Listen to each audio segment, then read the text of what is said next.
La inmanencia divina es ese atributo el cual nos muestra que Dios permea todas las cosas, entendiendo permear como el momento en el que una sustancia penetra o traspasa a un cuerpo. Dicho esto, hoy vamos a hablar de una canción llamada Jesús en el Centro, canción escrita por Israel Houghton, la cual se encuentra en el álbum Jesus at the Center del año 2012 y cuya versión en español salió en 2013. Y vamos a tomar como referencia el pasaje ubicado en Colosenses 15:20, el cual dice así: Él es la imagen del Dios invisible, el primogénito de toda creación, porque en Él fueron creadas todas las cosas, las que hay en los cielos, las que hay en la tierra, visibles e invisibles, sean tronos, sean dominios, sean principados, sean potestades. Todo fue creado por medio de Él y para Él. Y Él es antes de todas las cosas, y todas las cosas en Él subsisten.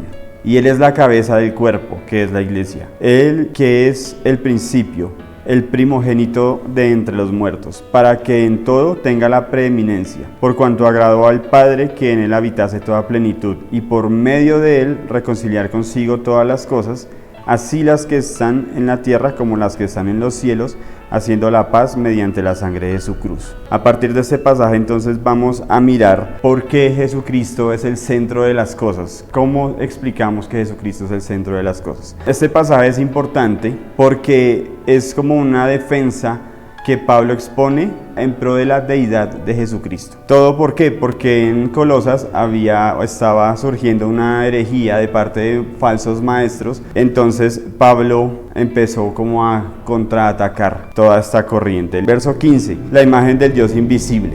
Aquí la palabra griega para imagen es la misma utilizada para copia o para semejanza. Esta afirmación de inmediato asegura que Jesús es Dios, es la representación y manifestación del Dios viviente. Esta es la afirmación equivalente a Jesús es Dios. El primogénito de toda creación. Aquí la palabra primogénito no alude a un nacimiento cronológico, sino a un estado de preeminencia. Alude a un rango muy alto y no a un orden de alguien creado, de que Él fue el primero, el segundo, el tercero, no, porque Jesucristo no es un ser creado, Él es Dios creador. Entonces, en este punto, primogénito de toda la creación es darle a Cristo un lugar preeminente sobre todo lo creado. Verso 16, cuando se refiere a tronos, dominios, principados y potestades. La herejía en Colosas incluía adoración hacia los ángeles, incluyendo el argumento de que Jesús era un ángel también, o sea, un ser creado, lo cual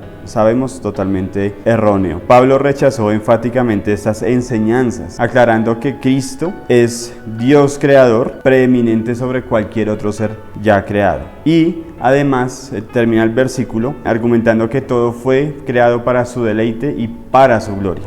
Verso 17 encontramos la frase antes de todas las cosas y lo leemos en varios pasajes del Nuevo Testamento. Entonces encontramos que Cristo ya estaba antes del comienzo de todas las cosas, antes de la creación de todas las cosas, Cristo ya estaba allí presente. Cristo está desde el principio de todo. Cristo es Dios creador y por definición es eterno. Cristo hace que todas las cosas se mantengan unidas.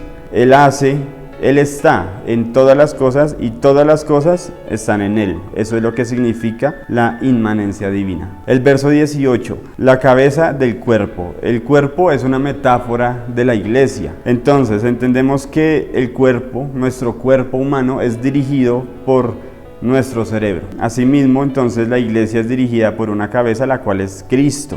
Entendiendo que Él dio su vida por su iglesia. Él murió y resucitó para así ser soberano entre los suyos, entre su iglesia, entre sus escogidos. Verso 19, el aspecto de toda plenitud. Los falsos maestros promulgaban estas enseñanzas, advertían que el poder y atributos de Dios estaban repartidos en distintos seres creados. Pero entonces Pablo contraataca este argumento cuando menciona que a Dios le agradó depositar en Cristo toda su plenitud, o sea, toda la deidad. Jesucristo jamás se despojó de esa deidad. Él siguió siendo Dios aún estando caminando aquí sobre la tierra. Y versículo 20, encontramos la palabra reconciliar, que implica un cambio en la relación padre-hijo. Implica dejar de ser enemigos de Dios para así vivir en paz con Él. Esta es una canción que debe ser una invitación claramente a exaltarle a Jesucristo, entendiendo que Jesucristo es Dios mismo. Pero al tiempo también es un llamado a nuestras mentes y a nuestros corazones para entender que Él es nuestro Dios suficiente, nuestro Dios salvador,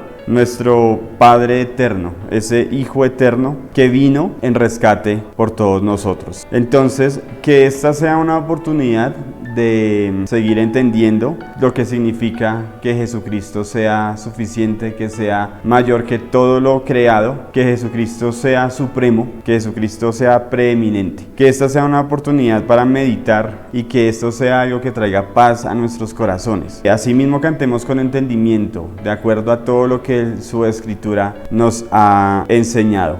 Entonces, que Dios les bendiga, que siempre sea un tiempo de gozo, que el conocer de Cristo y de su soberanía sea para nosotros un refrigerio día a día.